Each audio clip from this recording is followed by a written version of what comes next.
podcast sobre inteligencia artificial y ciencia de datos dado por estudiantes en licenciatura en ingeniería de datos. En este podcast buscamos acercar la realidad de la industria a la formación académica a través de entrevistas con profesionales que trabajan día a día aplicando la tecnología. Somos Florencia Camargo y María Cardoso, estudiantes de la carrera, y hoy les vamos a estar presentando. Hoy nos acompaña Alejandro, que es un consultor en comunicación, innovación y tecnología con más de 15 años de experiencia en el sector de publicidad. Además, es CEO de Frame y de NeuroThink, es fundador. Tiene varios proyectos en el cual trabaja desde áreas vinculadas a la inteligencia artificial, a la ingeniería de datos. Su perfil combina creatividad, visión estratégica y aplicación práctica en la tecnología, lo que nos permitirá conversar sobre cómo la inteligencia artificial está cambiando la comunicación, la empresa y toda esta área que involucra la ingeniería de datos y la tecnología. Si te parece, empezamos con las preguntas. Para empezar, ¿podrías contarnos un poco cuál es tu rol brevemente y presentarte? Buenísimo. Bueno, muchas gracias por el espacio. Bueno, mi nombre es Alejandro Salmantón, tengo 35 años y dentro de las empresas tengo un rol más fuertemente comercial, digamos, en ambas. En Frame soy el director, entonces hago como que toda la gestión de la empresa, pero con un desarrollo o un enfoque un poco más volcado a lo que tiene que ver con el desarrollo de nuevos negocios, salir y buscar nuevas oportunidades de negocio. Y en NeuroThink lo mismo. Nosotros somos un equipo que al día de hoy somos 3 personas trabajando en el equipo, todo lo demás es software automatizado, así que lo que hago es conseguir nuevas oportunidades de negocio también para la empresa, o sea, vender nuevos desarrollos para empresas. Antes de emprender y de empezar con tus negocios en Frame y NeuroThink, trabajaste en Kafka Films, puede ser, ¿verdad? Como te dijimos anteriormente. ¿Algún momento en específico trabajando para otras empresas, en especial Kafka Film, te hizo querer emprender por ti mismo o empezar tus propios negocios en vez de seguir trabajando para otras empresas? Bueno, me encantó haber pasado por Kafka, fue la primera experiencia que marcó el resto de mi vida profesional, porque hasta entonces mis trabajos eran vender perfumes en la calle, salir y vender, no sé, billeteras en la feria de Tristán Narvaja o manejarme por ahí. Entonces, como que el primer laburo, o en algún call center, el primer laburo realmente técnico en un área que a mí me gustaba fue Kafka. Fue una empresa en serio que me dio una oportunidad de dedicarme a lo que a mí me gustaba. Entonces, cambié un poco todo, mi vida y mi perspectiva de las cosas. Si me inspiró a aprender, te diría que no directamente en Kafka. Después de Kafka pasé por otra empresa que se llamaba Indias Films y en realidad la necesidad de emprender vino porque me tenía que volver a Rivera para estar con mi familia, mis padres que ya estaban bastante viejitos. Entonces venir a acompañarlos, estar un poco más cerca sin dejar de hacer lo que hacía. ¿A qué me iba a dedicar acá en Rivera? No hay productoras audiovisuales del nivel en que estaba trabajando en Montevideo, en Rivera. Entonces tenía que buscar una forma de inventar esa oportunidad de empleo que necesitaba. Entonces me la generé. Y cuando me vine, me transformé en emprendedor porque seguí trabajando a distancia, armé una empresa unipersonal y empecé a ofrecer mi servicio de forma freelance. Y bueno, ahí arrancó como que la semillita, digamos, de empezar a trabajar de forma independiente. Bien, venís del mundo de la publicidad y la comunicación, ¿no? ¿Cómo cambió tu forma de trabajar y pensar las ideas desde que empezaste a incorporar inteligencia artificial en tus proyectos? Wow. Bueno, cambió muchísimo. En 2022, cuando GPT 3.0 queda disponible a todo el mundo, noviembre de 2022, y empiezo a probar lo que pasaba con la herramienta, mi cabeza dio muchas vueltas, muchas vueltas. Por suerte me encontré una muy buena oportunidad que se juntó con algo de tiempo disponible que tenía tiempo libre, y eso me permitió dejar volar ideas y empezar a bajarlas al papel. Entonces, la IA me empezó a mostrar 1000 posibilidades, pero encontré una que era muy al alcance y que no había en el mercado. dije, esto hay que darle, que fue la posibilidad de hacer asistentes virtuales que respondieran a partir de una información. Por eso empecé a desarrollar la solución de ese asistente virtual que respondía a partir de información con un amigo que es Leonardo Sánchez, que me acompañó en el emprendimiento de Neural. Y bueno, y ahí nos metimos de cabeza.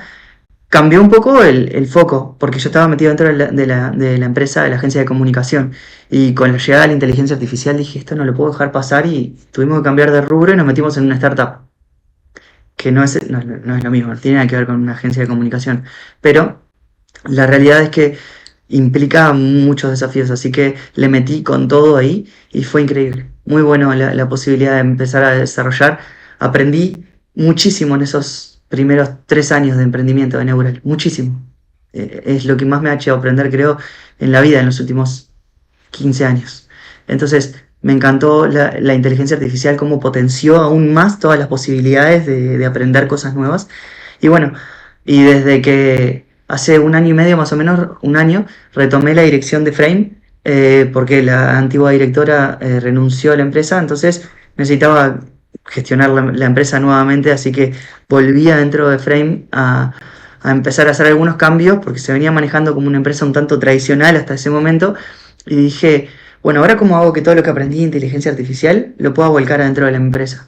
Bueno, hace 1 año que estoy tratando de trabajar a forma todos los días, así tipo sin parar, pensando en cómo la IA puede revolucionar la comunicación en cada uno de los procesos de trabajos internos, en cada una de las soluciones que ofrecemos para nuestros clientes y demás. Entonces, en el último año he empezado a automatizar todos los procesos para que el equipo pueda rendir mucho más utilizando la inteligencia artificial sin dejar de darle ese aporte y esa visión que requiere, esa supervisión que requiere la inteligencia artificial de una persona idónea por detrás de cada uno de esos procesos. Mencionaste anteriormente que hubieron muchos desafíos, principalmente al inicio de la creación de NeuralSync. ¿Hay algún momento, alguna experiencia en especial que te hubiera resultado más difícil? Sí, muchas. Todo me resulta difícil al inicio, pero en algún momento le encontrás la vuelta. Yo creo que al igual que en la era de piedra la gente quería cargar cosas y de repente un día sin querer alguien pisó unas varas, unos palos en el piso y se resbaló y cayó y entendió que podía rodar cosas muy pesadas arriba de algo con esa forma. Hasta eso era un problema enorme. Pero después que la solución aparece todo se ve mucho más fácil. Y la verdad es que hubieron muchísimos problemas. El primer gran problema era cómo sobrevivir con el emprendimiento sin dinero. Sabía que tenía que encontrar dinero, así que salí a pedir dinero. Y imagínense, ¿cuánto necesito para hacer que este emprendimiento funcione? Hicimos la cuenta, nos daba en un panorama conservador $300.000. Y ahí me puse a pensar, ¿a quién conozco yo que le puedo ir a manguear $300.000? Y ahí es como que empecé a golpear puertas. Y fui con el proyectito armado, impreso, coso, y empecé a pedir plata. Dije a todo el mundo, ¿querés ser mi socio? Vos ponés el presupuesto, yo pongo el producto y somos socios y encaramos. Y en esa lógica salí a buscar potenciales socios. Encontré algunos que estuvieron dispuestos a encarar. La realidad es que es como todo desafío, hay tiras y aflojas en las negociaciones que no logramos sostener. Y luego, una vez más, estábamos en el estaca cero de sin dinero. Entonces, el encontrar dinero fue como que uno de los principales desafíos, pero tanto tiempo buscando cómo encontrar dinero, encontramos la posibilidad de Ande, por ejemplo, que nos terminó financiando. Y después, al igual que Ande, hay un montón de otros organismos que habíamos postulado para Ande y para otros. Ganamos otros que eran más chicos, a los que renunciamos, porque con el de Ande ya era suficiente, digamos. Así que empezamos a darle y ahí nos dimos cuenta de que con una buena idea puedes conseguir la posibilidad de financiarlo. El desafío está en darle hasta encontrar. En aquel momento no sabíamos cómo y dónde, pero tal vez ese fue el primer gran problema. Luego aparecieron 1000 más, pero de la misma manera. Cito ese porque como que el económico es muy visible y muy tangible, pero han habido desafíos en lo humano, en lo tecnológico, en el vínculo con la persona es lo más desafiante. si vos no lográs generar un quórum y una buena sinergia con las personas con las que estás trabajando, con las que estás emprendiendo, con tus clientes, con tus proveedores, con las personas que trabajan para vos, desarrollar algo que realmente sea bueno es todo un desafío. Bien. ¿Y qué diferencias encontrás entre trabajar en Frame y liderar un proyecto de Neutral Dreams? Bueno, el tema de la diferencia entre la agencia de comunicación y la startup son todas. La inteligencia artificial es la base del negocio de la startup de NeuralThink. Neural es una empresa que desarrolla software con inteligencia artificial, soluciones de automatización con IA. Frame es una agencia de comunicación que encuentra soluciones comerciales para nuestros clientes aplicando comunicación, también software y otras cosas, pero es como una empresa que le busca soluciones para que las empresas puedan automatizar y mejorar procesos, pero desde un punto de vista más teórico. Luego tal vez Frame termina contratando empresas como Neural o una empresa de desarrollo, una empresa que filma, una empresa que hace otras cosas, pero quien busca el problema, el buscador de problema y el ideador creativo de soluciones es Frame. Entonces ahí tenés como que las dos patas, una que busca automatizar y escalar, que tiene 3 personas trabajando. La mayor parte de las personas que trabajan son virtuales, asistentes virtuales trabajando dentro de nuestra empresa. Y después en Frame, en donde las personas que trabajan son reales, hay 12 personas físicas que las puedes tocar, intercambiar con ellos ideas, cosas. Entonces, tipo, se diferencian mucho un poco por ahí, y los desafíos que a mí me conlleva cada una de ellas son por igual desafiantes, valga la redundancia. Me gusta mucho que cualquier uno de los dos emprendimientos, en los dos aplico inteligencia artificial de forma diaria y cotidiana, respiro con el chat GPT, Cloud y Gemini todos los días. Ahora para responder estas preguntas sí uso el chat GPT, pero mi celular se apagó. Así que en realidad lo uso muchísimo para todo, pero la realidad es que 2 emprendimientos totalmente diferentes, pero que impulsan a que mi cabeza se mantenga en movimiento de forma creativa todos los días. ¿Pensás que tu formación en logística, que aún estás cursando, te ayudó a organizar cómo circulan los datos y funcionan los sistemas de inteligencia artificial o incrementó en algo los conocimientos que ya tenías anteriormente? Total, muchísimo. Creo que la carrera de ingeniería en logística es lo que más ha aportado en el desarrollo de todo el conocimiento técnico suelto que tenía hasta el momento. La carrera de ingeniería en logística empezó como que a compactar un poco todo eso y a darle un poco de forma. La posibilidad de implementar la gestión de procesos, de definir procesos para cada una de las personas que trabajan. O sea, hoy en día hay 12 personas trabajando dentro de Frame y tipo hay que definir procesos de trabajo interno para cada una de ellas. Definir proceso de trabajo para una empresa que vende servicios y que todas las soluciones que vende son distintas. Porque no es que fabrico sillas y todos los días voy a hacer una silla igual y los procesos son cortar una madera con tal y tales dimensiones de tal material. No, cada desafío es totalmente diferente, todos los días hay algo que es totalmente distinto. Entonces, ¿cómo le pones una forma, un proceso de ejecución a algo que todos los días es diferente? Y bueno, requiere mucha creatividad, pero sin dudas que la necesidad de ponerle una forma, o sea, una gestión a esos procesos, es algo que me ha resultado sumamente desafiador y que me motiva un montón, de hecho, porque como no le encuentro la solución todavía al 100%, me mantiene motivado todos los días en salir y buscar una forma en la que pueda automatizar los procesos de tal forma de que por más que las tareas sean todas diferentes, en algún momento, en algún punto, tienen algo similar. Y eso se puede procesar de alguna manera, se puede estructurar, se puede entablar dentro de un marco teórico. Y bueno, todo ese conocimiento viene un poco a partir de la carrera de Ingeniería en Logística. En aquel momento a Luis García, que era el coordinador de la carrera, y al igual que a otros docentes como Marcos Guimaraes y Alejandro Vieira, siempre les estaba peleando el tema de... Genial lo de la ingeniería en logística, me encanta que me hablen de pallets, pero yo no estoy aprendiendo logística para mover pallets. Yo no voy a trabajar en un centro logístico, no voy a trabajar arriba de un autoelevador. Yo quiero saber la ingeniería de la logística de datos de esto. En aquel momento no estaba la carrera de Lidia.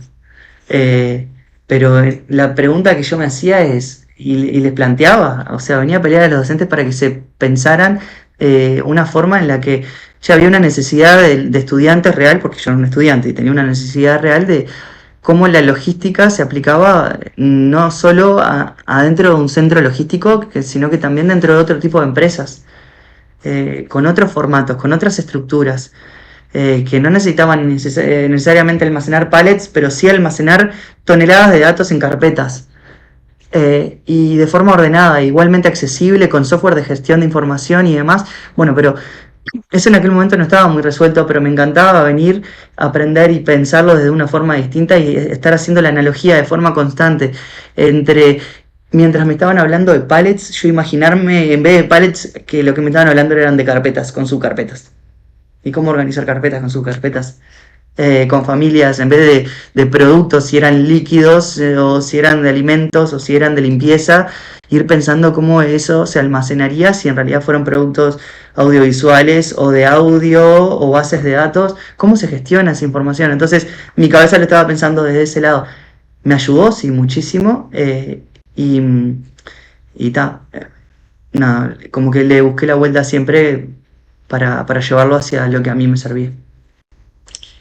Muchas veces se piensa que para crecer en tecnología, por así decirlo, hay que estar en un lugar con mm, más fuertemente económico, una capital o cosas así. Tú creaste Frame y, bueno, Frame no, NeuroSync desde la frontera junto a tu compañero.